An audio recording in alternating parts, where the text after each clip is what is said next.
আরে দারোয়ান, তুমি আমার ঘরে? ম্যাডাম, আমার খুব শীত লাগছে। বাইরে ঠান্ডা বাতাস বইছে।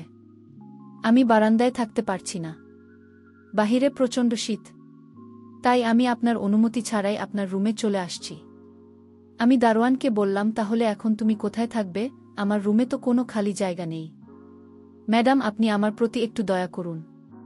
আমি মাটিতে বস্ত্র বিছিয়ে ঘুমিয়ে পড়ব। আমি দারোয়ানের কথায় থাকতে থাকতে দিলাম। তারপর রাত যখন গভীর হয়ে গেল, তখন হঠাৎ দেখলাম দারোয়ান নিচের বিছানা ছেড়ে আমার খাটে শুয়ে পড়েছে। আমি তাকে বললাম, তোমার সাহস তো কম না, তুমি আমার খাটে? আমার বাড়িতে একজন দারোয়ান ছিল যাকে আমি অনেক বিশ্বাস করতাম। একদিন সে আমাকে বলল, ম্যাডাম, বাইরে খুব ঠান্ডা লাগছে, আমি একটু আপনার রুমে থাকতে পারি? আমি ভাবলাম, বাইরের সত্যিই ঠান্ডা হবে, তাই তাকে আমার রুমে ঘুমাতে অনুমতি দিলাম। কিন্তু পরের দিন তার আচরণে কিছু অস্বাভাবিক লক্ষ্য করলাম। আমি ঘুমের মধ্যে অনুভব করলাম যে কিছু আমার বাড়িতে একজন দারোয়ান ছিল, যাকে আমি অনেক বিশ্বাস করতাম। একদিন সে আমাকে বলল, ম্যাডাম, বাইরে খুব ঠান্ডা লাগছে, আমি একটু আপনার রুমে থাকতে পারি? আমি ভাবলাম, বাইরের সত্যিই ঠান্ডা হবে, তাই তাকে আমার রুমে ঘুমাতে অনুমতি দিলাম। কিন্তু পরের দিন তার আচরণে কিছু অস্বাভাবিক লক্ষ্য করলাম। আমি ঘুমের মধ্যে অনুভব করলাম যে কিছু একটা ঠিক হচ্ছে না। তার আচরণ আমাকে অস্বস্তিকর করে তুলেছিল। আমি তাকে জিজ্ঞেস করলাম, তোমাকে আমার রুমে থাকতে দিয়েছি বলে তুমি কি করছো? দারোয়ান বলল, ম্যাডাম, আমি অনেক দিন ধরে উপোস, আমি আর পারছি না। এই কথাটা বললে দারোয়ান আমার সাথে জোর করে। আমার কলিজার বন্ধুরা, মূল ভিডিওটি শুরু করার আগে তোমাদের কাছে একটা রিকোয়েস্ট। তোমরা যদি আমার চ্যানেল এ নতুন হয়ে থাকো তাহলে আমার চ্যানেলটিকে সাবস্ক্রাইব করে পাশে থাকবেন। তাহলে চলো এবার মূল ঘটনাটি শুরু করি। আমার নাম জয়া। দেখতে সুন্দর ছিলাম। 7 বছর আগে আমার বিয়ে হয়েছিল শাওনের সাথে। আমার স্বামী খুব ভাল ছিলেন। তিনি আমার সব কথা শুনতেন। একবার আমার স্বামী আমাদের বাড়িতে একজন ছেলেকে নিয়ে এলেন। তিনি বললেন, এই ছেলে অসহায়, তার কোনো আত্মীয় স্বজন নেই, সে আমাদের বাড়িতে কম বেতনে কাজ করতে রাজি, শুধু খাওয়া এবং থাকার জায়গা দিলেই হবে। আমার স্বামী খুবই কৃপণ ছিলেন, সবসময় বিনামূল্যে চিন্তা করতেন। ছেলে দেখতে খুবই শান্ত ও নিরীহ ছিল। আমি স্বামীকে জিজ্ঞাসা করলাম, এই ছেলে তোমার কাছে কোথা থেকে এল? তিনি বললেন, আমার বন্ধুর বাড়িতে কিছু মাস কাজ করেছে, কিন্তু এখন সে বিদেশে চলে যাচ্ছে, তাই এই ছেলেটিকে আমাকে দিয়েছে। তুমি তাকে কিছু টাকা আর খাবার দেবে, আর সে তোমার জন্য সব কাজ করবে। আমি বললাম, আমাদের বাড়িতে 2টি ঘরে আছে, একটিতে আমি কাপড় সেলাই করি, আর অন্যটি আমাদের শোয়ার ঘর। তাহলেই ছেলে কোথায় থাকবে? আমার প্রশ্ন নেই। স্বামী বললেন, তুমি চিন্তা করো না, আঙ্গিনা একটি 4 পায়ে বিছিয়ে দেবে, সে সেখানেই শুয়ে থাকবে। আমি রাজি হয়ে গেলাম। ছেলে ছিল খুব শান্ত। সকালে আমি তাকে রান্নাঘরের কাজে লাগিয়ে দিলাম। সে আমার সমস্ত কাজ চুপচাপ করে দিত, এবং আমি নিজের পুরো বাড়ি পরিষ্কার করতাম। আমি তাকে নাচতে দিয়ে দিলাম। সে চুপচাপ খেয়ে নিল। আমি বললাম, তুমি কথা বলো না কেন? সে বলল, ম্যাডাম, আমি আপনার সাথে কথা বলবো। আমি বললাম, তোমার বাড়ির কেউ নেই? সে বলল, আমি জানি না। যখন আমি চোখ খুললাম তখন নিজেকে না তার সঙ্গে দেখলাম। যখন আমি 10 বছর বয়সী ছিলাম তখন একটি মহিলা আমাকে অনাথ আশ্রম থেকে নিয়ে এলেন। বললেন, তার ঘরের সন্তান নেই এবং তাকে একটি শিশুর প্রয়োজন। তিনি বললেন, আমি তাকে ভালো স্কুলে ভর্তি করান, ভালো শিক্ষা দেব। কিন্তু 10 বছর বয়সে তিনি আমাকে ঘরের কাজে লাগিয়ে দিলেন, ছোট ছোট কাজ, বাসন ধোয়া, অতিথিদের সামনে ভাষণ দেওয়া। এইভাবে জীবন কাটাতে থাকলাম। যখন সেই মহিলা মারা গেলেন তখন তার স্বামী আমাকে বাড়ি থেকে বের করে দিলেন। তারপর আমি অন্য জায়গায় কাজ শুরু করলাম। যখন কেউ আমাকে 2 বেলা রুটি এবং থাকার জায়গা দিয়েছিল। খুব দুঃখজনক ছিল তার জীবন। আমি তার মাথায় হাত বুলিয়ে বললাম, তুমি চিন্তা করো না, আমি তোমাকে কিছু টাকা দেব। আসলে আমার স্বামীরও তেমন বেশি ছিল না। সে বলল, ম্যাডাম, আমাকে 2 বেলা রুটি এবং থাকার জায়গা দিচ্ছেন, এটাই আমার জন্য যথেষ্ট। আমি তার জন্য অনেক সহানুভূতি অনুভব করতে শুরু করলাম, কিন্তু আমি জানতাম না যে সহানুভূতি আমাকে কত দুঃখ দিতে পারে। আমার স্বামী অন্য শহরে একটি কোম্পানিতে কাজ করতেন। তার কোম্পানির মালিক মাঝে মাঝে আমার স্বামীকে অন্য শহরে অর্ডার দিতে পাঠাতেন। আমার স্বামী কয়েকদিন পর ফিরে আসতেন। ওই দিনগুলোতে আমি একা থাকতাম। আমার বিয়ের 7 বছর হয়ে গেছে, কিন্তু এখনও আমাদের কোনো সন্তান হয়নি। আমি ভাবলাম, যদি আমি কোনো অনাথ শিশুর সাথে ভালো ব্যবহার করি তাহলে হয়তো ঈশ্বর আমাকে সন্তান দেবেন। সম্ভবত আমি এটা ভুলই করেছিলাম। আমার স্বামী কাজের জন্য অন্য শহরে গিয়েছিলেন। আমি একা ছিলাম এবং ছেলে বাড়িতে ছিল। আমি প্রথমবার তাকে এভাবে দেখলাম যখন আমি রান্নাঘরে আটা মেখেছিলাম। সে রান্নাঘরে এসে দাঁড়াল। আমি রান্নাঘরে না তা ছাড়া কাজ করছিলাম, কিন্তু আমি জানতাম না যে ছেলের চোখে এমন আকর্ষণ থাকতে পারে। আমি যখন আটা মেখে দুপাটি নিয়ে রান্নাঘর থেকে বের হলাম, তখন আমি অনুভব করলাম যে যেন কেউ আমার পিছু পিছু আসছে। আমি দ্রুত ঘুরে দেখলাম সেই ছেলে আমার দিকে তাকিয়ে আছে। সে কখনো আমার মুখের দিকে তাকাচ্ছে, কখনো আমার দিকে। সে ধোঁয়ার অছিলায় দাঁড়িয়েছিল। আমি প্রথমে ভীত হয়ে গিয়েছিলাম।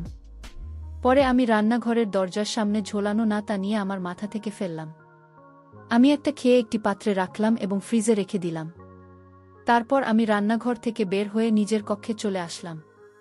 আমি ভাবছিলাম, কেন সেই ছেলে আমাকে এভাবে দেখছিল, কিন্তু পরে আমি ভাবলাম হয়তো এটা আমার কল্পনা। কিন্তু এই বয়সের ছেলে এমন করতে পারে না। তাই আমি বিষয়টিকে গুরুত্ব দিলাম না।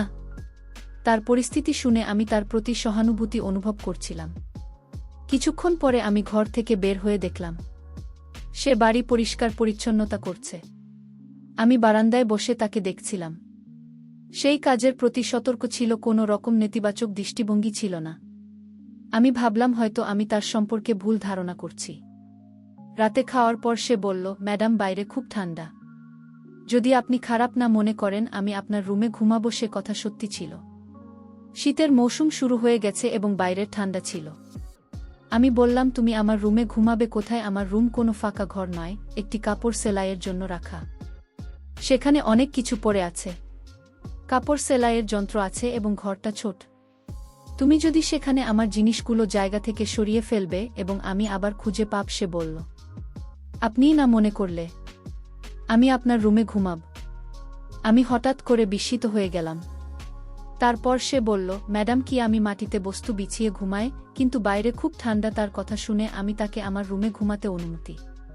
কিন্তু তার মুখে আমি অদ্ভুত আনন্দের চিহ্ন দেখছিলাম, যেন সে অনেক খুশি হয়েছে। সে তৎক্ষণাৎ নিজের বিছানা তুলে এনে আমার রুমে মাটিতে বিছিয়ে শুয়ে পড়ল। আমি অন্ধকারে ঘুমানোর অভ্যাস ছিলাম, তাই আমি ঘুমানোর আগে রুমের লাইট নিভিয়ে দিয়েছিলাম। তারপর আমি আস্তে আস্তে গভীর ঘুমে চলে গেলাম এবং কখন আমি গভীর ঘুমে চলে গিয়েছি তা জানতেই পারলাম না। সকাল হলে আমি যখন ঘুম থেকে উঠলাম, আমার মাথা খুব ভারী লাগছে। হয়তো আমি বেশি সময় ঘুমিয়ে ফেলেছিলাম। আমি ঘড়ি দেখলাম 10টা গেছে। যদিও আমি সাধারণত 9টার আগে উঠে যেতাম, কিন্তু আজ আমার মনে হচ্ছে ছিলাম অনেক দেরিতে উঠেছি। আমি এখনও বিছানা থেকে উঠিনি। তখন আমি শুনলাম ওয়াশরুম থেকে পানি পড়ার শব্দ আসছে। আমি বিছানা থেকে নেমে দেখি ছেলেটি উঠে গেছে এবং আমার ওয়াশরুমে ঢুকে পড়েছে। তার সাহস দেখে আমি অবাক হয়ে গেলাম যে সে আমার অনুমতি ছাড়া আমার ওয়াশরুম ব্যবহার করছে। আমি ভাবলাম সে যখন বাইরে আসবে আমি তাকে বলব যে ভবিষ্যতে সে আমার রুমের ওয়াশরুম ব্যবহার না করে। যখন সে ওয়াশরুম থেকে বের হলো, আমি দেখলাম সে গোসল করে বের হয়েছে। তার মুখে এক ধরনের অদ্ভুত হাসি ছিল। আমি অনুভব করলাম আমার চুল এলোমেলো হয়ে আছে, যদিও আমি ঘুমানোর সময় আমার চুল ঠিক করে বেঁধে রেখেছিলাম। আমি তৎক্ষণাৎ আমার চুলের বন্ধন সেরে নিলাম। এরপর আমি রান্নাঘর থেকে বের হয়ে এসে দেখলাম সে বাড়ির কাজ করছে। তার মুখে কিছু অদ্ভুত আনন্দ ছিল। আমি কৌতূহলী হয়ে ভাবলাম কেন তার মুখে এমন হাসি? হয়তো আমি তার প্রতি ভুল বুঝেছি। সন্ধ্যায় আমি হালকা খাবার তৈরি করে রেখেছিলাম। আমি গরম খাবার নিয়ে এসে দেখলাম সে মেঝেতে বসে আছে এবং অপেক্ষা করছে। আমি খাবার তার সামনে রেখে দিলাম এবং সে ধীরে ধীরে খেতে লাগল। তার চোখের কোণায় আমি আবারও সেই অদ্ভুত দৃষ্টি দেখলাম। আমি বুঝতে পারছিলাম কিছু একটা অস্বাভাবিক হচ্ছে, কিন্তু ঠিক কী ঘটছে তা বুঝতে পারছিলাম না। রাতে আমি বিছানায় শুয়ে চিন্তা করতে থাকলাম। আমার মনে হচ্ছিল তার প্রতি আমার অতিরিক্ত সহানুভূতি তার আচরণের কারণ হতে পারে। আমি ঠিক করতে পারছিলাম না কিভাবে এই পরিস্থিতির মোকাবিলা করব। কিছু সময় পর আমি ঘুমানোর প্রস্তুতি নিলাম এবং আলো নিভিয়ে দিলাম। রাতের অন্ধকারে আমি হঠাৎ অনুভব করলাম ঠিক কিছু একটা ভুল হচ্ছে। আমি চোখ মেলে তাকালাম এবং দেখলাম ছেলেটি ঘরের মধ্যে হেঁটে বেড়াচ্ছে। আমি অস্বস্তি বোধ করলাম এবং ধীরে ধীরে উঠে বসে পড়লাম। আমার মনে হচ্ছিল কিছু একটা ঠিক হচ্ছে না। আমি তাকে প্রশ্ন করলাম, তুমি এখানে কি করছো? সে আমার দিকে তাকিয়ে বলল, ম্যাডাম, আমি জানি না। আমি শুধু আপনাকে দেখার চেষ্টা করছি। আমি আপনার প্রতি খুব কৃতজ্ঞ।